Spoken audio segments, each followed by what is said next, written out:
അപ്പോൾ പുള്ളിക്കാരി ഈ ക്യാരക്ടർ കേട്ട് പുള്ളിക്കാരി ഇഷ്ടപ്പെട്ടു. കാരണം ഈ ശക്തൻ തമ്പുരാൻ്റെ അനുജൻ ഒരു ഇളമുറ തമ്പുരാൻ മന്ദബുദ്ധിയായിട്ടുള്ളൊരു മനുഷ്യനാണ്.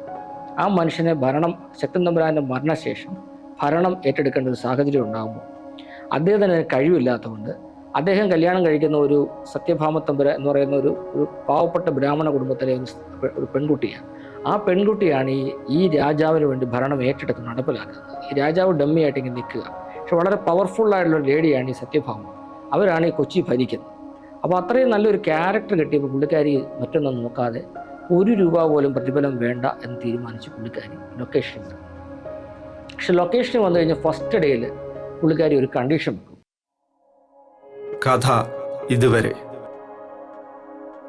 ഒരാഴ്ചയാണ് ഞാൻ ആകെ ഡേറ്റ് തന്നിരിക്കുന്നത്. ഈ ഒരാഴ്ചക്കുള്ളിൽ നിങ്ങൾ എൻ്റെ കംപ്ലീറ്റ് പോർഷൻ എടുത്ത് തീർത്തോണം. തീർത്തില്ലെങ്കിൽ പിന്നെ ഞാൻ നിൽക്കത്തില്ല. കാരണം അടുത്ത ദിവസം നൂൺ ഫ്ലൈറ്റിന് ഞാൻ ഇവിടുന്ന് മുംബൈക്ക് പോയിരിക്കും. തീർന്നാലും തീർന്നില്ലെങ്കിൽ അതൊരു ഭീഷണി പോലെയാണ് പുള്ളിക്കാരി പറഞ്ഞത്.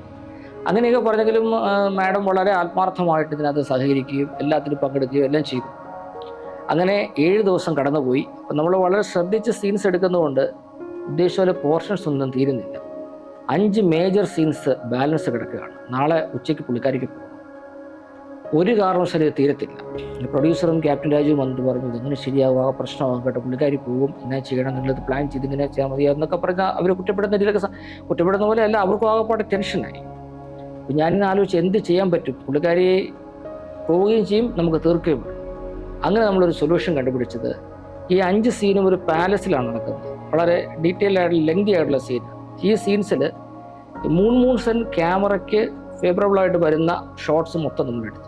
മൂൺസൻ്റെ ബാക്ക് ഷോട്ട്, സജഷൻ ഷോട്ട്സ് മൊത്തം ഡമ്മിയെ വെച്ച് പിന്നീട് എടുക്കാമെന്നുള്ള കണക്കുകൂട്ടലിൽ കംപ്ലീറ്റ് ഷൂട്ട് ചെയ്ത് കൃത്യം ഉച്ചയായപ്പോഴത്തേക്ക് ഷൂട്ട് കഴിഞ്ഞപ്പോഴത്തേക്ക് പുള്ളിക്കാരിക്ക് അത് വിശ്വസിക്കാൻ പോലും പറ്റിയില്ല. ആ രീതിയിലാണ് നമ്മൾ അതിൻ്റെ ഒരു പ്ലാനിങ് എങ്ങനെയായിരുന്നു ഇംപ്ലിമെൻറ്റ് ചെയ്തു. അങ്ങനെയാണ് പുള്ളിക്കാരി കെട്ടിപ്പിടിച്ചാണ് ആ സന്തോഷം പ്രകടിപ്പിക്കുന്നത്. അത് കഴിഞ്ഞിട്ട് പുള്ളിക്കാരി പോകാൻ ഞങ്ങളെല്ലാവരും ചെറിയൊരു യാത്രയപ്പ് കൊടുത്ത് പോകാൻ ഇറങ്ങുന്ന സമയത്ത് ആ ചടങ്ങിൽ വെച്ചിട്ട് പ്രൊഡ്യൂസറുടെ വൈഫ് ഒരു സ്വർണ്ണമാല പുള്ളിക്കാരുടെ കഴുത്തിൽ ഇട്ടുകൊടുത്തു, കരുമണർഷാണ്. അതും അവർ പ്രതീക്ഷിക്കാത്ത ഒന്നാണ്. അങ്ങനെ ഒരു നിറഞ്ഞ കയ്യടിയോടുകൂടിയാണ് മൂൺസൺ അവിടെ നിന്ന് ആ ലൊക്കേഷനിൽ നിന്ന് യാത്രയാകുന്നത്. അങ്ങനെ ഒരുപാട് സന്തോഷം നിറഞ്ഞ ഒരു അനുഭവമായിരുന്നു പാലിയത്തച്ഛൻ്റെ ഷൂട്ട്. പാലിയത്തച്ഛനിലാണ് ഇന്ന് എല്ലാവരും അറിയുന്ന കടമറ്റത്ത് കത്തനാരായിട്ട് അഭിനയിച്ച് ശ്രദ്ധേയനായ പ്രകാശ് പോൾ ആദ്യമായിട്ട് അഭിനയിക്കുന്നു. അതുപോലെ ലിജോ ജോസ് പല്ലിശ്ശേരിയുടെ അച്ഛനായ ജോസ് പല്ലിശ്ശേരി ആദ്യമായിട്ട് അഭിനയിക്കുന്നു. ജഗന്നാഥ് വർമ്മയുടെ മകനായ മനു വർമ്മ ആദ്യമായിട്ട് അഭിനയിക്കുന്നു. ഇങ്ങനെ ഒരുപാട് ആളുകൾ, കനകലത, ബീന ആന്റണി, അങ്ങനെ ഒത്തിരി ആളുകൾ അതിൽ ഉണ്ടായിരുന്നു. അത് ഇന്നത്തെ നമ്മുടെ ചലച്ചിത്ര അക്കാദമിയുടെ വൈസ് ചെയർമാനായിരുന്ന പ്രേംകുമാർ അതിലൊരു പ്രധാനപ്പെട്ട ക്യാരക്ടറാണ് ചെയ്തത്. അദ്ദേഹം അതിൽ അഭിനയിച്ചുമായിട്ട് ബന്ധപ്പെട്ട് ഒരേ സമയം രസകരവും എന്നാൽ ഒരർത്ഥത്തിൽ വിഷമമുണ്ടാക്കുന്നതുമായിട്ടുള്ള ഒരു സന്ദർഭം ഉണ്ടായിട്ടുണ്ട്. അതായത് അദ്ദേഹം അതിന് സഹദേവൻ എന്ന് പറഞ്ഞിട്ട് പാലിയത്തച്ഛൻ്റെ ഒരു പടനായകനാണ്. ത്രൂ ഔട്ട് ക്യാരക്ടറാണ്, ക്ലൈമാക്സ് വരെ വരുന്ന ഒരു കഥാപാത്രമാണ്. അപ്പോൾ ഈ കഥാപാത്രത്തെ അദ്ദേഹം അഭിനയിച്ചു. ഞങ്ങൾ ആദ്യത്തെ 2 എപ്പിസോഡ് ഷൂട്ട് ചെയ്തു. അപ്പോൾ അന്ന് ദൂരദർശന് ആദ്യം 2 എപ്പിസോഡ് കൊടുത്ത് അതിൻ്റെ അപ്രൂവൽ കിട്ടിയ ശേഷമാണ് ബാക്കി സെക്കൻഡ് ഷെഡ്യൂളിൽ ഷൂട്ട് ചെയ്യാൻ പറ്റും. അപ്പോൾ അതിനിടയ്ക്ക് കുറേ മാസങ്ങളുടെ ഗ്യാപ്പും. ഈ മാസങ്ങൾ കഴിഞ്ഞ് 2ാമത്തെ ഷെഡ്യൂൾ വന്നപ്പോഴത്തേക്ക് പ്രേംകുമാർ ഒരുപാട് സിനിമകളിലും സീരിയലിലും ഒക്കെ അഭിനയിച്ച് അദ്ദേഹം വളരെ നോട്ടബിളായിട്ടുള്ള ആക്ടറായിട്ട് പെട്ടെന്ന് അങ്ങ് വളർന്നു. അപ്പോൾ അദ്ദേഹത്തെ 2ാമത് വിളിച്ചപ്പോൾ അദ്ദേഹം ഷൂട്ട് തുടങ്ങി. ഞങ്ങൾ കുറച്ച് ദിവസം കഴിഞ്ഞ് അദ്ദേഹം ഈ ഒരു കാര്യം പറഞ്ഞത്, അദ്ദേഹത്തിന് കുറച്ച് പൈസ എടുക്കാനുണ്ട്. അപ്പോൾ ആ പൈസ നേരത്തെ പറഞ്ഞു കഴിഞ്ഞാൽ കുറച്ച് കൂടിയ ഒരു എമൗണ്ട് അദ്ദേഹം പറഞ്ഞു. കാരണം അദ്ദേഹം സ്വാഭാവികമായിട്ട് അദ്ദേഹം പറഞ്ഞ തെറ്റല്ല, അദ്ദേഹം വലിയ സ്റ്റാർഡമുള്ള ഒരാളായിട്ട് മാറി. അപ്പോൾ അതനുസരിച്ച് പൈസ കൂടുതൽ കൊടുക്കണമെന്ന് പറഞ്ഞു. പ്രൊഡ്യൂസർ ഇതിന് തയ്യാറാകുന്നില്ല. അങ്ങനെ 2 പേരും തമ്മിൽ അതേക്കുറിച്ചുള്ള ഒരു ക്ലാഷായി.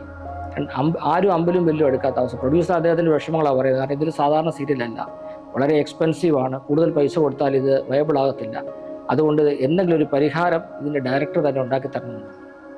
അങ്ങനെ ആലോചിച്ചിട്ടൊന്നും ഒരു പരിഹാര മാർഗവും നമ്മുടെ മനസ്സിൽ വരുന്നില്ല. പ്രൊഡ്യൂസർ പെട്ടെന്ന് നാട്ടുമ്പുറത്തുകാരനായ ഒരു തൃശ്ശൂർക്കാരനായ ഒരു സാധു മനുഷ്യൻ പുള്ളി പറഞ്ഞു, അങ്ങനെയുണ്ട് സഹദേവനെ ഞങ്ങൾക്ക് തട്ടിയേക്കണം. അപ്പോൾ സഹദേവനെ തട്ടുക എന്ന പുള്ളി ഉദ്ദേശിച്ച സഹദേവൻ്റെ ക്യാരക്ടറിനെ കൊല്ലുക എന്നുള്ളത്. അപ്പോൾ അങ്ങനെ പെട്ടെന്നൊരു കഥാപാത്രത്തെ കൊല്ലാൻ പറ്റില്ല. അപ്പം ഞങ്ങളിങ്ങനെ നോക്കിയപ്പോൾ സ്ക്രിപ്റ്റിൽ അതുവരെ ഈ സഹദേവനും പാലിയത്തച്ഛനും അവരുടെ ഗ്യാങ്ങുമായിട്ടുള്ളൊരു ഡിസ്കഷനിലാണ് നമ്മൾ ഷൂട്ട് ചെയ്ത് നിർത്തിയിരിക്കുന്നത്. ഡിസ്കഷൻ കഴിഞ്ഞ് നെക്സ്റ്റ് ഡേ നമ്മളൊരു സീൻ വെച്ചു. പാലിയത്തച്ഛൻ ഇങ്ങനെ വീട്ടിലിരിക്കുമ്പം അദ്ദേഹത്തിൻ്റെ മകനും വേറൊരു അനുയായി ഓടി വന്ന് പറയും, സഹദേവൻ ഇന്നലെ നമ്മുടെ കൂടിയാലോചന കഴിഞ്ഞ് കാട്ടിലൂടെ മടങ്ങിപ്പോകുന്നതിനിടയിൽ പെട്ടെന്ന് നമ്മുടെ എതിരാളികൾ ആക്രമിച്ചു, അവിടെ ആ സ്പോട്ടിൽ വെച്ച് അദ്ദേഹം മരിച്ചു എന്നുള്ള രീതിയിൽ പറയുകയാണ്. പാലിയത്തച്ഛൻ ആകെപ്പാടെ തകർന്നു പോയിട്ട് പിറ്റേ നെക്സ്റ്റ് സീൻ എന്ന് പറയുന്നത് സഹദേവൻ്റെ ചെതയ്ക്ക് അരികെ ഇവരെല്ലാം വിഷമിച്ച് നിന്ന് എത്ര നല്ല മനുഷ്യനായിരുന്നൊക്കെ പറഞ്ഞ് അദ്ദേഹത്തെക്കുറിച്ച് ഇവർ പറയുന്നു. അവിടെ ആ ക്യാരക്ടറിനെ ക്ലോസ് ചെയ്തു.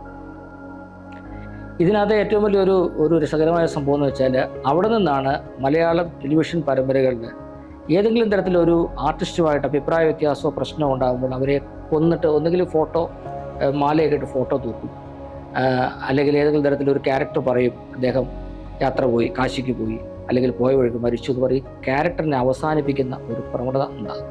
അതൊരിക്കലും ഒരു ആശാസ്യമായ പ്രവണതയല്ല. പക്ഷേ നിർമ്മാതാക്കളുടെ നിസ്സഹായാവസ്ഥ വരുന്ന സന്ദർഭത്തിൽ നമ്മൾ ചിലപ്പോൾ ഇത്തരം കാര്യങ്ങളൊക്കെ ചെയ്യാൻ ബാധ്യസ്ഥനാകും ഏതൊരു സംവിധായകൻ.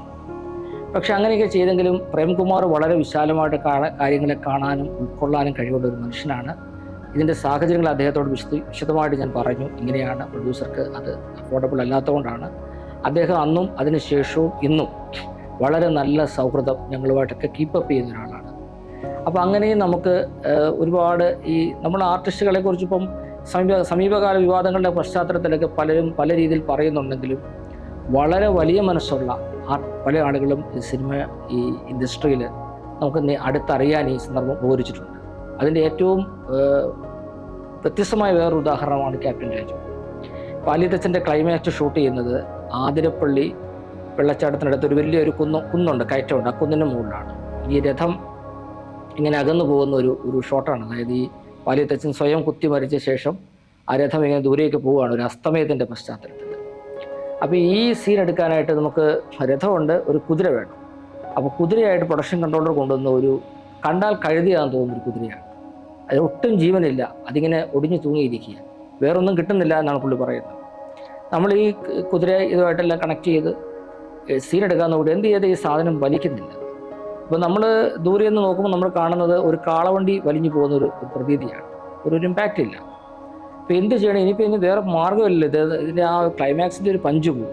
അങ്ങനെ വിഷമിച്ചിരിക്കുമ്പോഴാണ് ക്യാപ്റ്റൻ രാജു പറയുന്നത്, നിങ്ങൾ അവിടെ ഒരു സമാധാനപ്പെടും, ഞാനൊരു വഴി കാണിക്കാം. പുള്ളി നേരെ പോയിട്ട്, ഇപ്പോൾ ക്യാമറ വളരെ ലോങ്ങിലാണ്, എക്സ്ട്രീം വൈഡ് ഷോട്ടാണ്. അദ്ദേഹം ഈ മുഖമെടുത്ത് തോളൊക്കെ വെച്ചിട്ട് അദ്ദേഹം ഈ കുതിര കൊണ്ട് വലിച്ചുകൊണ്ട് സ്പീഡിൽ ഓടുകയാണ്. ആ കാട് പോലും സ്ഥലമാണ്. അങ്ങനെ പല ഷോട്ട്സ് ടേക്സ് എടുത്തു. അദ്ദേഹം വളരെ സ്ട്രെയിൻ ചെയ്ത് അതുവരെ നിന്ന് നോക്കിയാൽ ശരിക്കും ഒരു കുതിര രഥം വലിച്ചുകൊണ്ട് പോകാൻ തോന്നുന്ന രീതിയിൽ അത്രയ്ക്ക് പെർഫെക്ഷനോടുകൂടി അത് ഷൂട്ട് ചെയ്യാനായിട്ട് സാധിച്ചു. അപ്പം അത്ര ഡെഡിക്കേറ്റീവാണ് നമ്മുടെ പല ആളുകളും നമ്മൾ മനസ്സിലാക്കുന്നത് അവരുമായിട്ട് ഇങ്ങനെ അടുക്കുന്ന സന്ദർഭത്തിലാണ്. അങ്ങനെ പാലിയത്തച്ഛൻ്റെ ഷൂട്ട് കഴിഞ്ഞു. പാലിയത്തച്ഛൻ ടെലികാസ്റ്റ് ചെയ്തു. വളരെ നല്ല അഭിപ്രായം ഉണ്ടാകുകയും നിരൂപകരൊക്കെ അതിനെക്കുറിച്ച് വളരെ നല്ല രീതിയിൽ റിവ്യൂസ് എഴുതാൻ തുടങ്ങി. മാത്രമല്ല അന്ന് വരെയുള്ള ദൂരദർശന പരമ്പരകളിൽ ഏറ്റവും ചർച്ച ചെയ്യപ്പെട്ട 2 സീരിയലുകളൊന്ന് പാലിയത്തച്ഛനും ഒന്ന് മിഖായേലിൻ്റെ സന്തതികൾ, ബിജു മേനോൻ ആദ്യമായിട്ട് നായകനായിട്ട് അഭിനയിച്ച സീരിയലാണ് ബീഫ് മാത്യൂസിൻ്റെ തിരക്കഥയിൽ.